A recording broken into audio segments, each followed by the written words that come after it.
moyenne, on est à 15 milliards. D'accord.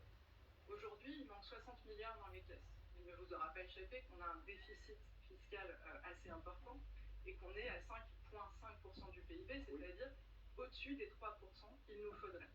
Donc on a déjà les caisses vides. Et le Rassemblement national, la seule mesure que je vois et que vous venez d'évoquer aujourd'hui, c'est de baisser cette TVA, mais ça coûte 15 milliards d'euros. Alors qu'est-ce qu'on met comme recette en face? Ce que j'ai lu vendredi dans un journal, c'est on nous propose de supprimer une niche fiscale. C'est la niche fiscale sur les armateurs. Donc je suis allée regarder, moi, dans mes chiffres, parce qu'encore une fois, je fais que des additions. Et cette niche fiscale sur les armateurs, qui a coûté assez cher à l'État pendant le Covid, en fait, en moyenne, entre 2000 et 2020, elle coûtait 80 millions à l'État. Donc si vous la retirez aujourd'hui, potentiellement, vous pouvez gagner 80 millions d'économies. Donc, c'est rien. Alors en face de 15 milliards, ça ne semble pas grand-chose. Vous voyez, en face d'une baisse de TVA qui devrait coûter 15 milliards d'euros, donc en fait c'est la seule mesure de pouvoir d'achat que le Rassemblement national est capable de donner aux Français, puisque la promesse du Rassemblement national, c'est de faire du bien aux classes populaires et aux classes moyennes. On baisse la TVA sur les produits énergétiques. En fait, ça coûte 15 milliards. Donc, soit ça veut dire qu'ils creusent encore plus le déficit, soit ça veut dire qu'ils vont couper ailleurs. Mais en tout cas, ils n'ont pas les recettes. J'imagine que vous avez d'autres pistes d'économie. Mais bien sûr, je veux dire, la politique, ce n'est pas qu'une succession de chiffres. Je comprends ce que vous dites, naturellement. Il y a des choix budgétaires qui se font aussi, des orientations politiques avec des choix budgétaires.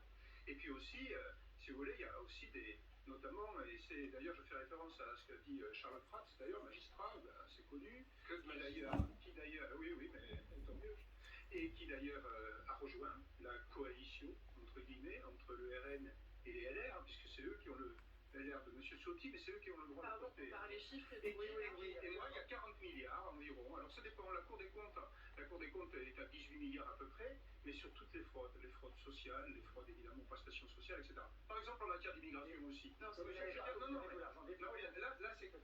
mais ce sont des économies. Ce sont des économies. L'État n'a pas à les dépenser. Tout le monde a envie de récupérer l'argent. Mais l'État n'aura pas 40 milliards à dépenser. Vous voyez ce que je veux dire? Bon. Donc, par exemple, un dernier mot, l'immigration. Les choix que nous avons, nous, en matière d'immigration, où on veut bloquer l'immigration de masse.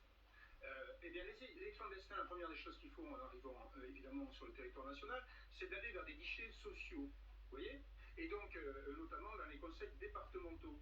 Si nous bloquons cette immigration, comme nous voulons le faire, eh bien là aussi, il n'y aura pas toutes ces gabegies qui sont... Donc, alors si vous voulez, voilà, donc, à froid comme cela... Malgré les reculs bardéliens du moment, Bruno Le Maire tire à boulet rouge sur les programmes du RN et du Front populaire. Je cite le ministre de l'économie, la victoire de nos opposants conduirait à la mise sous tutelle de la France. Il en fait une tonne ou il y a du vrai? Bon, la mise sous tutelle, elle ne serait pas immédiate, on n'est pas dans la situation de la Grèce, On est là, évidemment, mais c'est vrai que la pente serait extrêmement... La Grèce, elle s'est bien tapée. Hein. Oui, mais alors, on ne va pas parler de la Grèce. Enfin, je rappelle que c'est un dirigeant communiste de stricte obédience qui est arrivé avec des annonces à plusieurs centaines de milliards d'économies de dépenses supplémentaires, et que ça s'est terminé par une réforme des retraites parmi les plus dures de la réforme de l'OCDE. Absolument. Je pense, mais je ne connais pas personnellement M. Tsipras, je pense que ce n'était ni par conviction personnelle, ni par souci d'être populaire qu'il l'a fait. Je crois qu'il l'a fait tout simplement parce qu'il n'avait pas le choix, parce qu'il fallait qu'il paye ses fonctionnaires à la fin du mois. En fait. On peut se retrouver dans une situation d'arrêt. On n'en est pas là, heureusement. Bon. On n'en est vraiment pas là. Mais c'est vrai quand même qu'aujourd'hui, il y a un minimum de responsabilité budgétaire qui est que quand on propose des dépenses supplémentaires ou des baisses d'impôts, le moins qu'on puisse faire, c'est d'indiquer en face quelles sont les économies. Et malheureusement, les économies sont souvent impopulaires.